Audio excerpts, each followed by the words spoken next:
Communist Armada rolls into place. Spring 1975. It is 30 years since the first shots were fired in the Vietnam War. Now, 2 years after America's withdrawal, a final offensive is about to begin. It will take just 55 more days to end a 10,000-day war.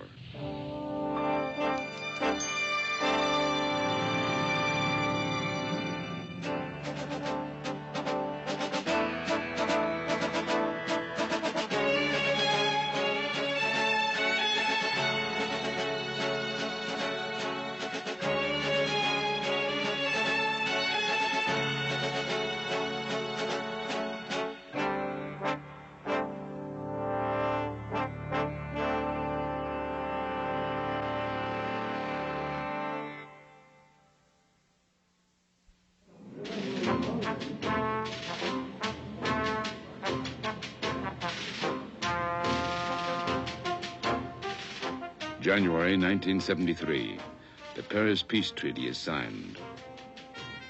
Under the treaty, only 50 U.S. military advisors remain from a one-time force of 500,000. The main compromise allows Hanoi to keep 150,000 regular troops in the South and allows President Thieu to remain in power. Although Congress forbids further U.S. military action, President Nixon gives Thieu secret assurances that America will use full force if necessary. But in August 1974, Nixon resigns.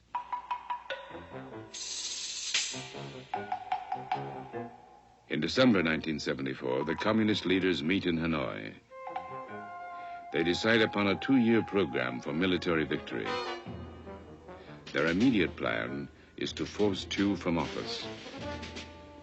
North Vietnam's chief strategist is Defense Minister Bo Nguyen Giap. Even in Saigon, people are opposing Thieu and trying to overthrow him. You can't survive if you go against the people's will. The American imperialists thought even when they withdrew their troops from Vietnam, they would still continue to transform part of Vietnam into a new colony of theirs. Even now, if they deploy their Air Force and Navy, they will fail again. The Vietnamese people do not fear such things.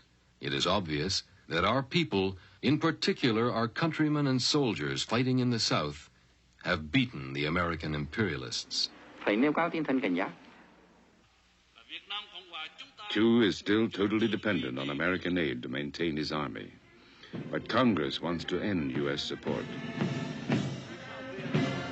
As American aid declines, so does South Vietnamese morale.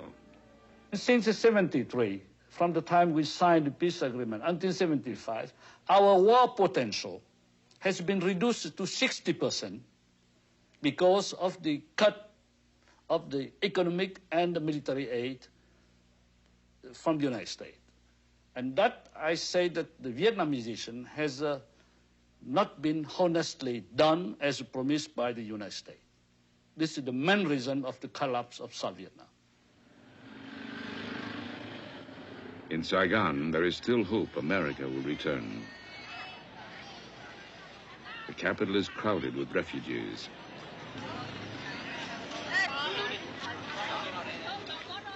Almost half the country's budget is spent on defense, yet war equipment is not being replaced.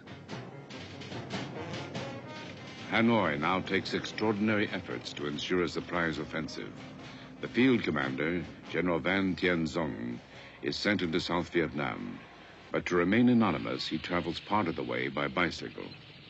Journalist Wilfred Burchett. They went to great, considerable lengths to keep secrecy. They kept secret the fact that Van Tien Dung had even gone to the south. They kept issuing birthday messages or congratulatory messages from Hanoi, signed in his name, and his car went to the staff headquarters at the same time every morning. And so at all levels, they were very conscious of the need for secrecy, and I think very effectively kept the secret. Hanoi moves 3 armored infantry divisions around Ban Mi Tut in the western highlands. Though Ban Mi Tut is a strategic center, only 4,000 South Vietnamese troops are deployed there. 2 a.m., March 10th, 1975. An artillery barrage opens the attack. Tanks spearhead the 25,000-man communist force. They encircle the city. By dawn, after 4 hours of intense artillery fire, North Vietnamese infantry penetrates the defenses.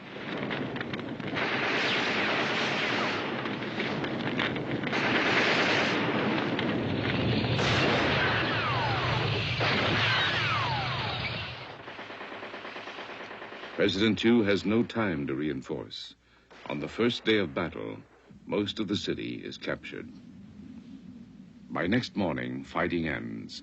Half of the South Vietnamese soldiers surrender or desert. The first big battle of the final offensive is over. Now, in one of the most controversial moves of the war, President Thieu abandons 2 northern provinces.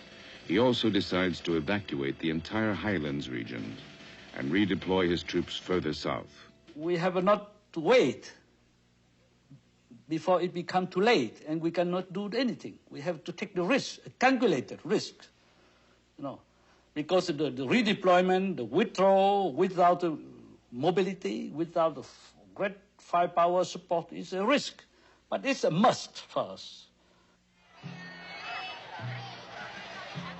The withdrawal from the highlands becomes a trail of blood and confusion. From the towns of Pleiku and Kon Tum, 500,000 soldiers and civilians flee toward the coast. Military authorities choose an almost unusable highway, believing it safe from communist attack. They are wrong. The North Vietnamese fire on the retreat. It becomes known as the Convoy of Tears.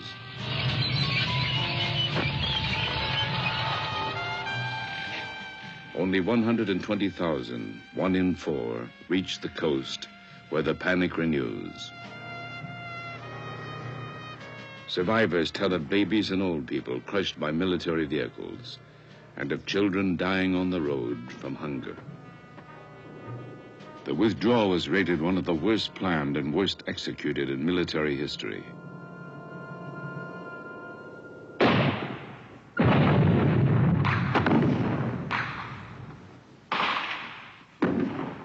It has a domino effect. Province capitals begin falling at the rate of 1 a day. President Thieu now asks for urgent U.S. military action.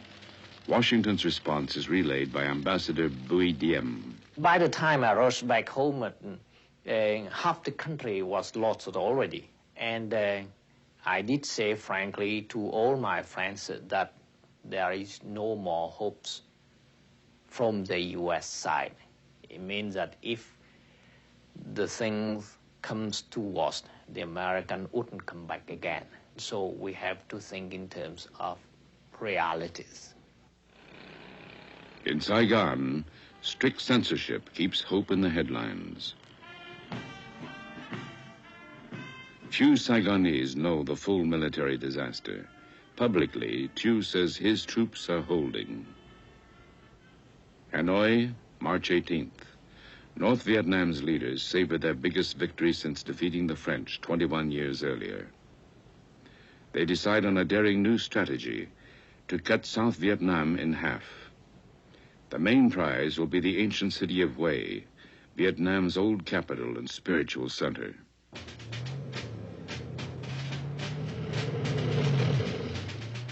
Within 24 hours, preparations for the attack begin.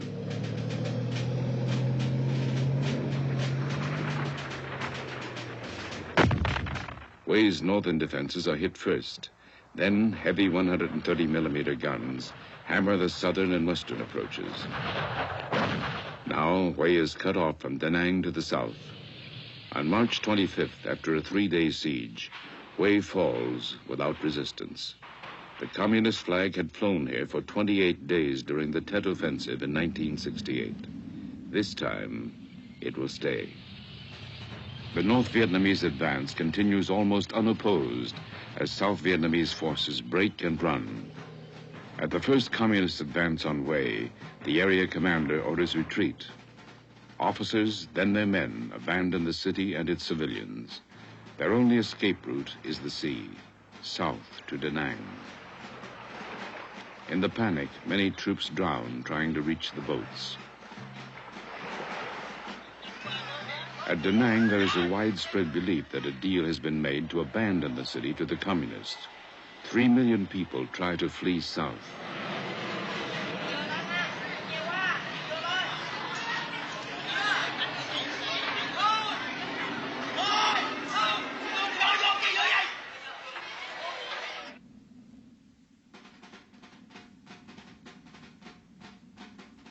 As 35,000 North Vietnamese troops approach Da Nang, the South Vietnamese commander abandons his men. Other officers remove their uniforms and hide.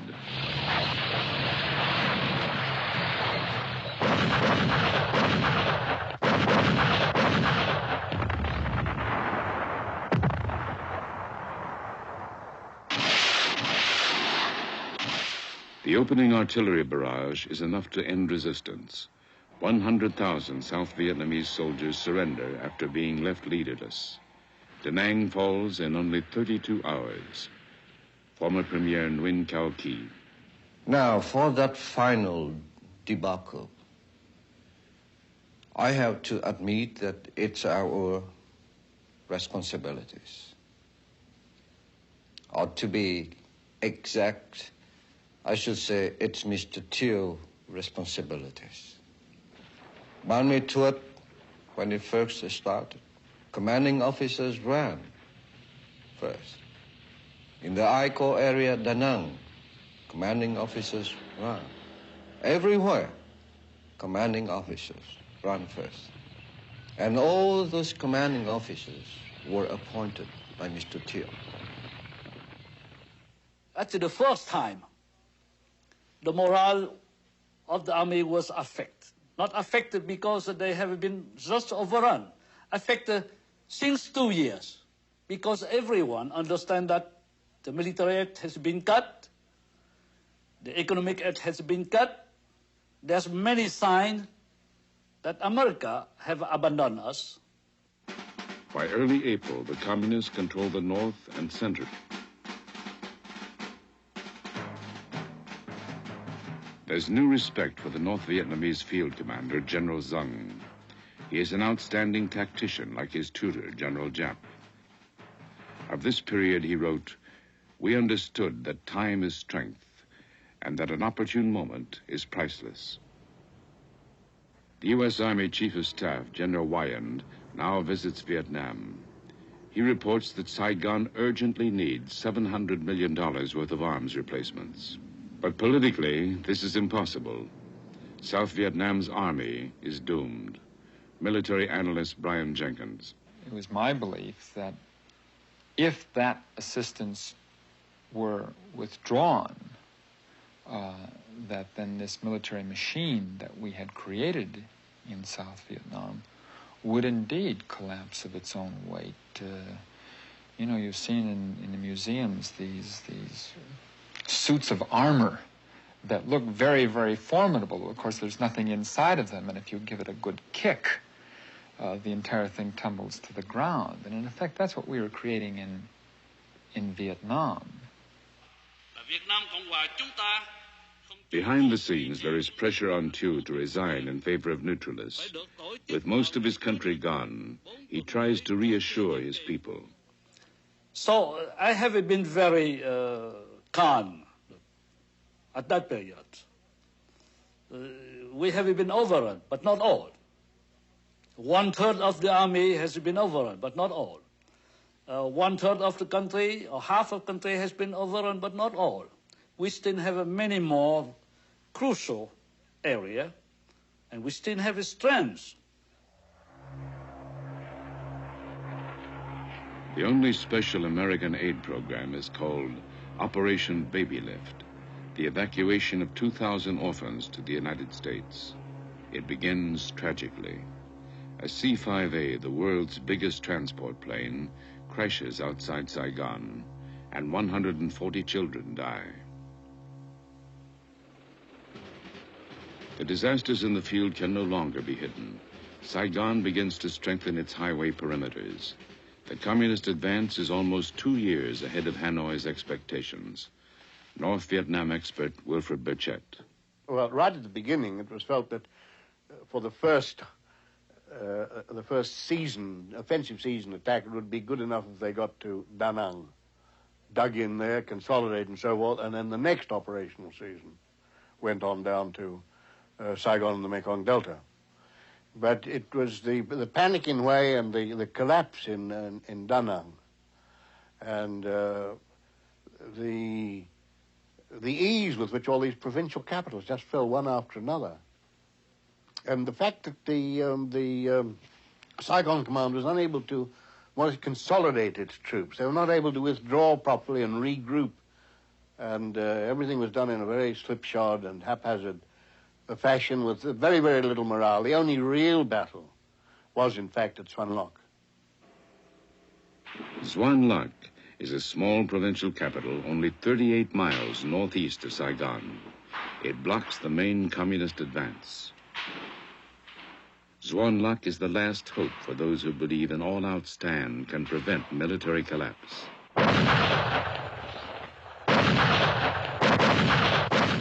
April 9th, the North Vietnamese opened fire on Xuan Loc. But this time, there is no easy victory. The communists later called the fighting fierce and cruel. 40,000 North Vietnamese troops launch an assault against the city. They are repelled. The defenders counterattack.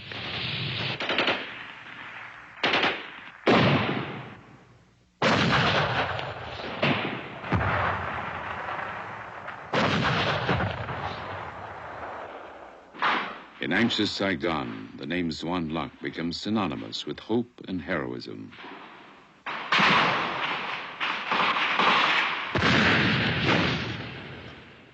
The North Vietnamese decide to bypass Xuan Loc and strike at the next city, Bien Hoa, closer to Saigon. After a week, both Bien Hoa and Xuan Loc are outflanked. The defenders retreat. It is April 16th. For the North Vietnamese generals, the way to Saigon is open. They order its capture within 2 weeks, by May 1st. Hanoi strategist Colonel Ha Van Lao. The army units that had the mission of encircling and attacking Saigon only took with them what was necessary for the fight.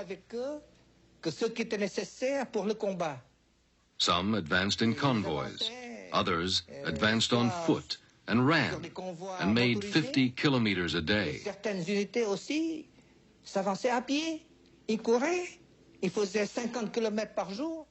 They didn't even eat, because it was the goal, the taking of Saigon, that was their first preoccupation.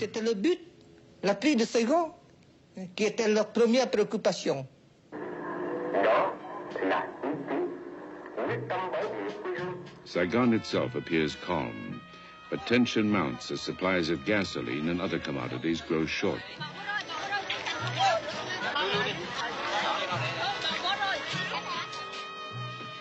Refugees keep crowding in. Now the elite see no way out. Sincerely, I do not know what's going to happen next. So I know that I'm expecting something, but I don't know what.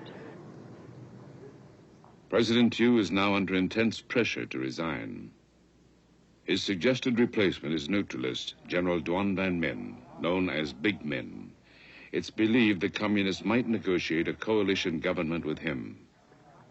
Senior CIA analyst Frank Snepp.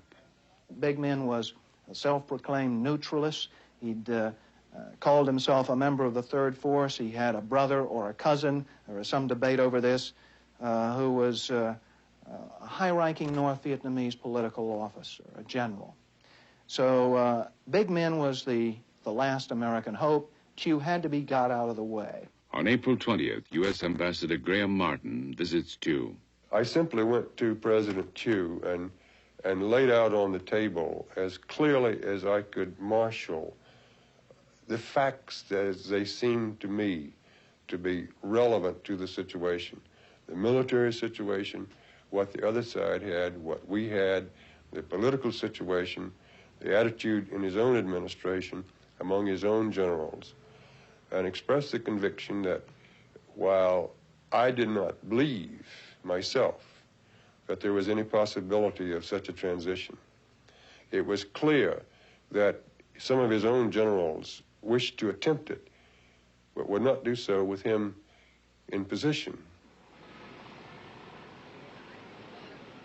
The next day, April 21st, Thieu resigns the presidency.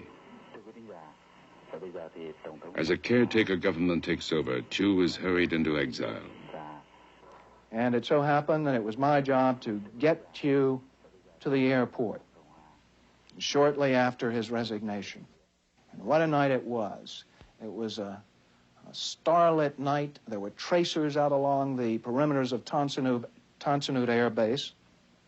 Several colleagues and myself from the CIA, as well as the CIA station chief, collected limousines. I was armed to the teeth because I had visions of what had happened to Ziem in 1963, ordered out of the car, cut down by young Turks. It was rather amusing to think back on it because we certainly couldn't have defended ourselves with the AK-47 under my seat, the snub-nosed .38 strapped on my hip. It was a great adventure. And I looked in the rear view mirror at Thieu's eyes, and they were glistening with tears at that point as we passed through the air base on the way to the airplane that was to whisk him out of the country. Thieu leaned over the seat, and he said, "Thank you for all you've done." And it came to me, thank you for what? For the 50,000 American lives that have been given here in Vietnam. And I thought about saying that, but being the loyal bureaucrat I was, I kept my mouth shut, shook his hands. The man was crying. I guess he didn't need that final humiliation. He ran up to the airplane. There were cameras banging on various lapels. The suitcases were whisked aboard. And there was Ambassador Martin, immaculately tailored. He was wearing his horn rim glasses, I believe, looking very much like a professor. Nothing like an ambassador bidding farewell to the last vestige of the American experiment in Vietnam.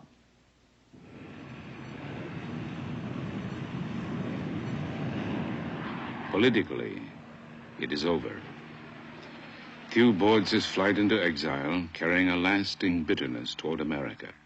They have abandoned. They have sold out us. They have a stab on their back, on our back. It's true.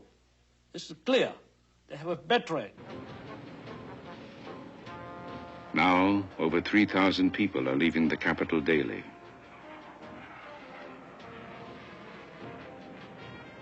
Embassies begin to empty. American personnel are preparing final evacuation plans. The rich and influential South Vietnamese have already gone. April 23rd, 1975. Communist forces less than 30 miles from Saigon begin an advance on all sides. Hanoi had calculated on a final offensive lasting perhaps 2 years, but only 7 weeks have passed since the offensive began. The battle plan sends 100,000 troops hurtling at Saigon from 5 directions. Their orders are to penetrate and occupy Saigon within a week. The sounds of battle can be heard in the city. Hundreds of thousands seek escape. Many fear they will be executed by the victorious communists. Their only hope is the American embassy and an airlift to the United States. On the same day as the North Vietnamese advance, President Gerald Ford, in a speech in New Orleans, declares, "The war is over." Today, America can regain the sense of pride that existed before Vietnam. But it cannot be achieved by refighting a war that is finished as far as America is concerned.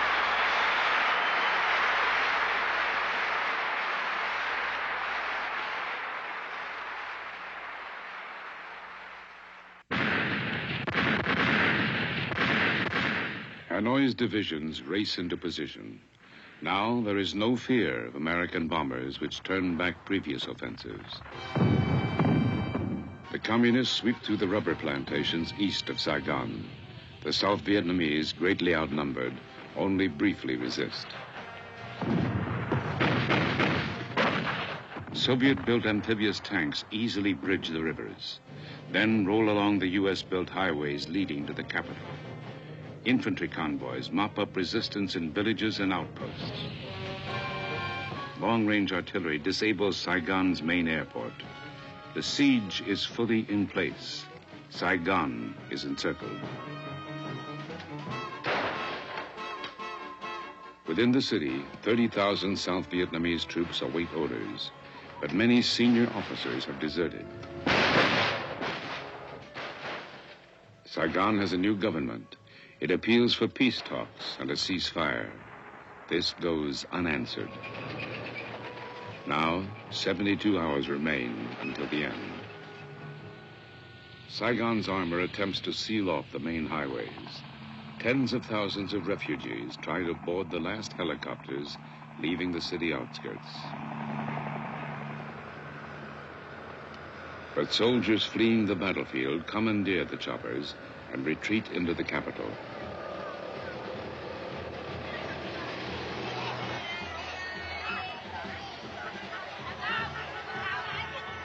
The refugee flood is greatest on the main artery from the east, a four-lane highway once the pride of American engineers.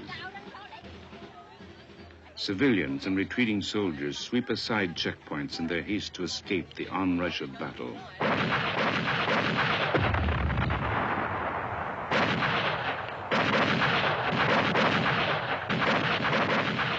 For the communist forces, the main problem is the speed of their advance.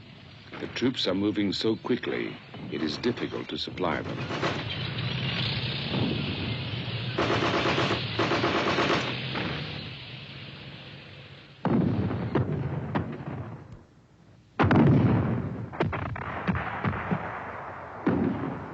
Southern guerrillas act as guides, providing maps and pointing out weaknesses in government defenses.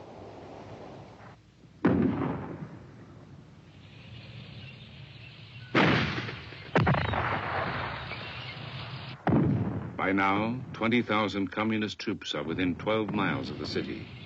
30,000 more are moving in.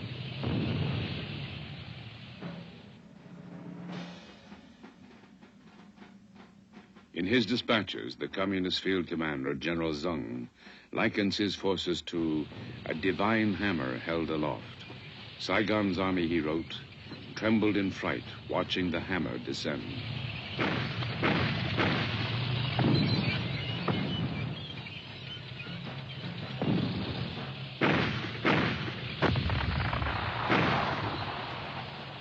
But at a key bridge called Dong Nai, on the main eastern approach, the South Vietnamese put up a fierce resistance. The bridge changes hands several times before the communists secure it. A major route into Saigon is now open to the attacking force. With 3 nights remaining, the communists intensify the fighting. Infantry and artillery assault the city perimeter, but here they halt.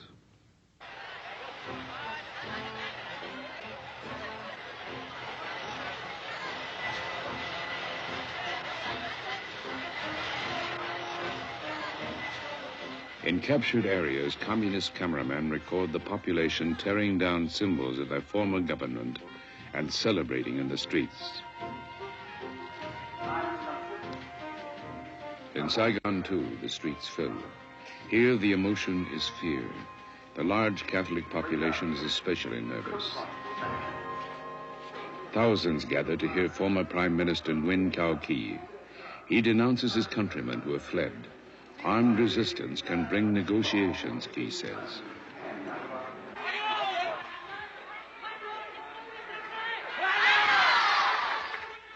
The best way is to hold the line in the military. Because if the collapse continue, disintegration continue, and then there's no need for negotiation. But the communists send a grim warning. 5 rockets drop into a crowded Saigon slum, leaving 5,000 homeless. Now, fears of a bloodbath increase.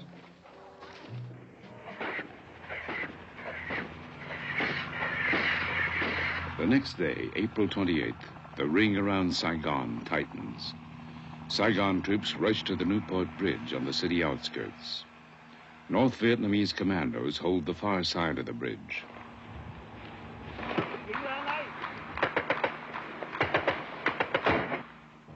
The bridge attack increases fears of a military showdown in the city itself.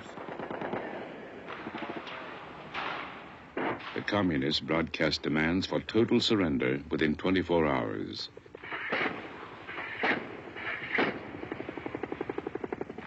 The deadline abruptly ends hopes for a political settlement, and it activates evacuation plans for 3,000 Americans. With the Newport Bridge attack, Saigon's discipline breaks. As the Army of South Vietnam makes a final stand, civilians loot the nearby American commissary. Deserting soldiers join in.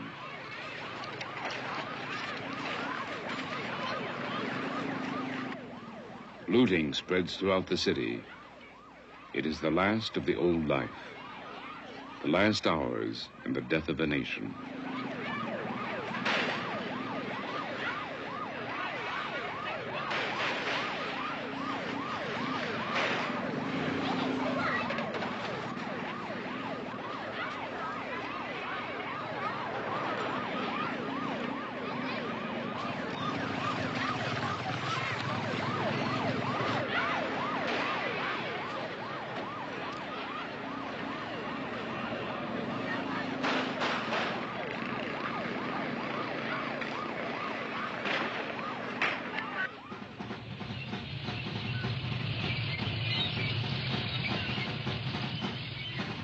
The communists now attempt to close the last main exit. 5 captured planes with North Vietnamese pilots bomb Saigon's Tan Son Nhut airport. A few hours later, long-range shells and rockets wrecked the airstrip, leaving no choice for Ambassador Graham Martin.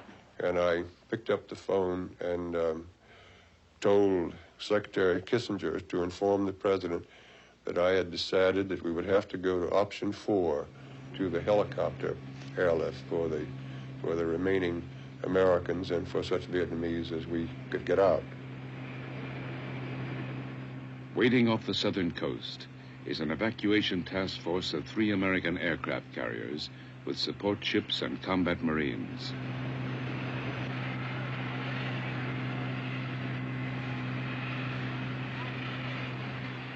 Noon, April 29th. The final exodus is about to begin. The ballad, "I'm Dreaming of a White Christmas," is the code signal for the final American departure. As it plays over the American service radio, officials, businessmen, and journalists gather at the embassy. Some Americans have spent a decade in Vietnam. They have only hours to leave. Thousands of Vietnamese try to join the evacuation. They threaten to overwhelm embassy guards.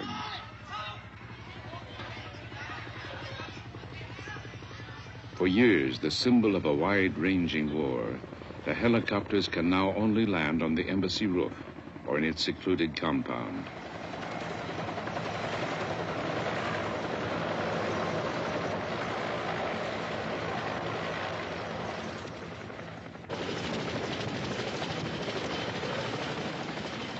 Hundreds of Americans and Vietnamese officials wait in priority groups. The Marines briefly return to Vietnam to keep order.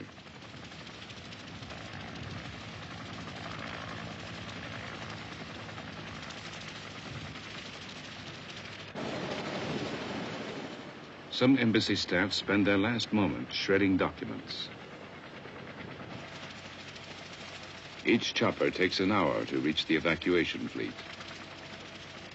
Only a relative few can make it. One is former Prime Minister Key. I landed on the Midway aircraft carrier And the admiral captain of the ship received me. And he left his office with his staff and just leave me alone. So I stood there for 15 or 25 minutes just crying by myself. I couldn't stop it. Even I said to myself, oh no, I'm a soldier. Never cry. But it happened.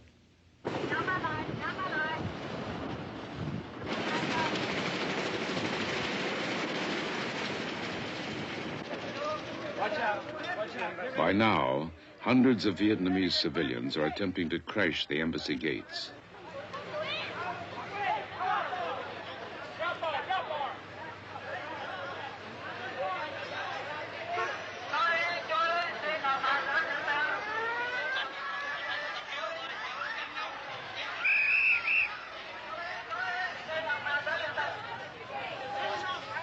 Only the most persistent break through and get a chance to escape.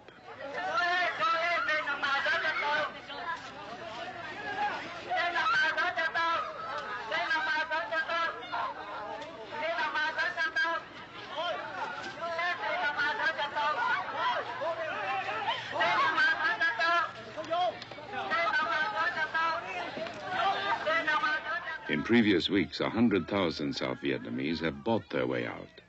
But the sudden American evacuation still leaves behind many long-serving Vietnamese. Senior CIA analyst Frank Snepp. I was sitting by the radios at the top floor of the embassy, monitoring the flow of intelligence as it continued to come in from various places. I listened to the radios, and I would hear people calling in over our radios, agents and employees who had been abandoned at various evacuation points. I'm Mr. Lon. I have served you for years. Save me. I am Mr. Ha. Save me. And there was no way to save them then. That, I believe, was the most tragic thing for me on that final day. The voices over the radios, and I still sleep. I have nightmares, and those voices still play in them. An alternate evacuation plan is departure from Saigon by barge. Though encircling the city, the communists make it known they want an uncomplicated end.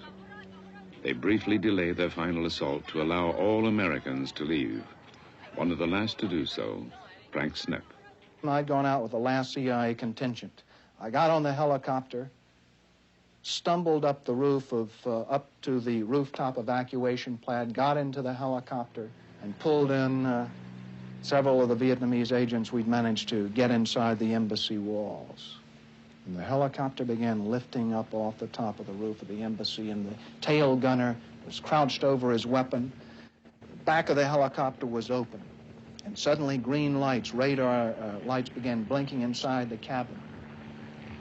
And the helicopter arched up over the city.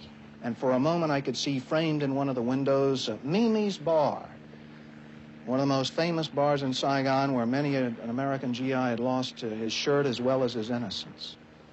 And I remember as we touched down on that deck, people all around me were crying. One Vietnamese woman we brought out was holding her child in her arms.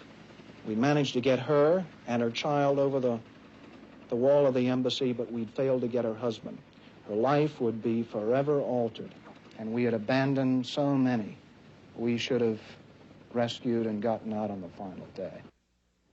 On the last day, the helicopters ferry 7,000 to the evacuation fleet. Weapons are thrown overboard to prevent trouble.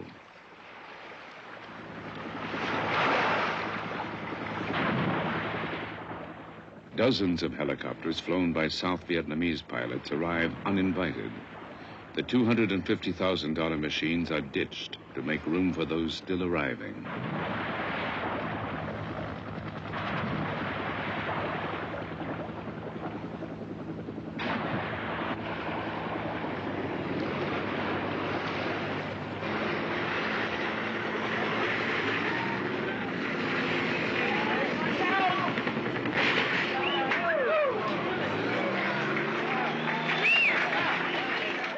Ambassador Martin wants to extend the evacuation.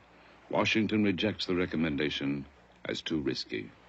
I then drove to my house to pick up my wife. I think the Marine Guard log showed that I was there for 11 minutes. She packed one bag and walked out.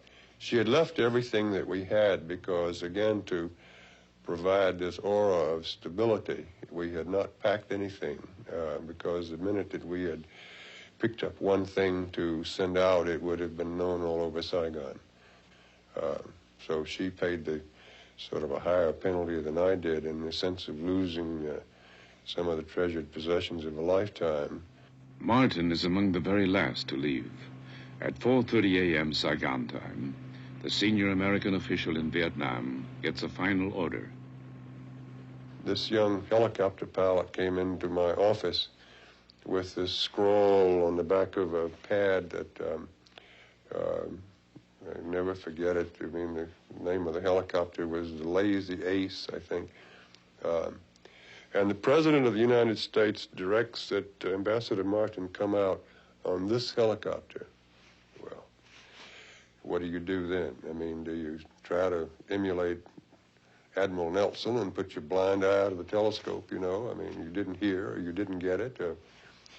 And then for 45 years, I had been a disciplined officer of the United States government, and that I would not sort of spoil it in the end by any act of disobedience, and so I got on the chopper and came out.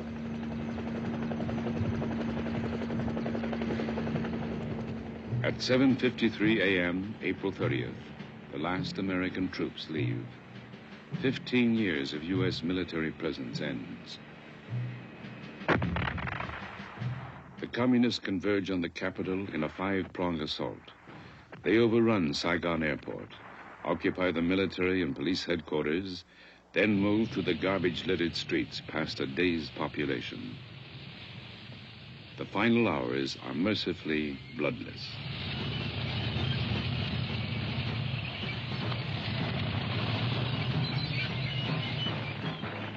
A symbolic target is the presidential palace. A single tank provides the battle finale, storming through the iron gates. It is 11 a.m. A lone soldier runs forward to raise the communist flag.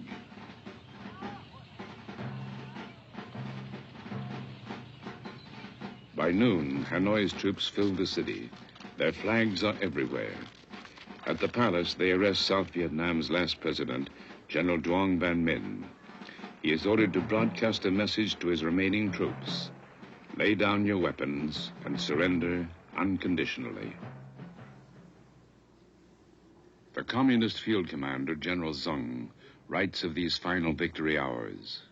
Our generation had known many victorious mornings, but there had been no morning so fresh and beautiful as this morning of total victory.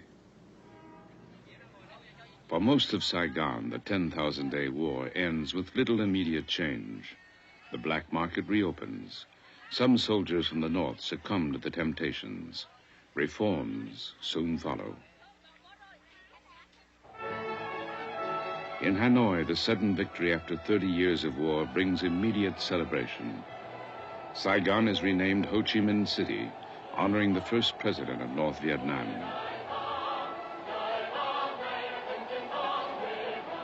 Prime Minister Pham Van Dong. We fought year after year in extremely hard conditions, which went beyond all imagination. Here I would like to repeat President Ho Chi Minh's words, which we consider as a motto, a banner. Nothing is more precious than independence and freedom.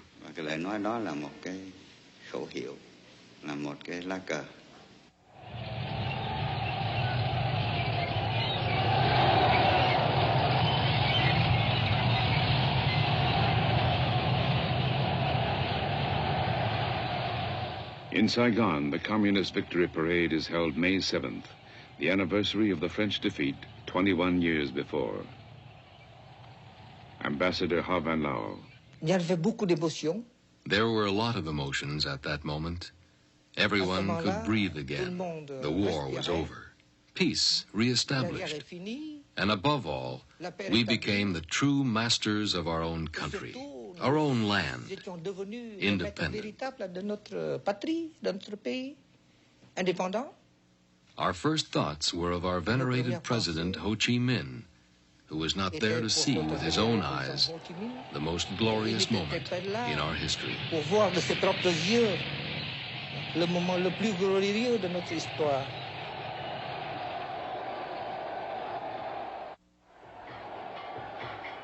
Change comes slowly to Saigon.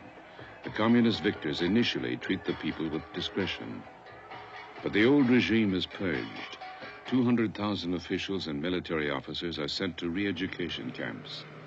An estimated 1.5 million city dwellers are forcibly moved to the countryside. Within 2 years, the two halves of the country are officially unified as the Socialist Republic of Vietnam. The Vietnamese People's Liberation Army began as a ragtag assortment of volunteers. The Soviet-equipped North Vietnamese Army, which parades through Saigon, is the 5th largest in the world. This impoverished agrarian nation built up a military force exceeded only by the great powers. This force has brought America its longest and costliest struggle.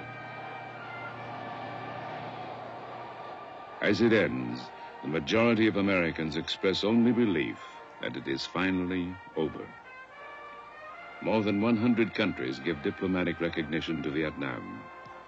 President Carter is initially sympathetic to establishing ties. A U.S. delegation visits Hanoi in 1977 to pave the way, but nothing comes of it. The U.S. considers Vietnam too much under Soviet influence.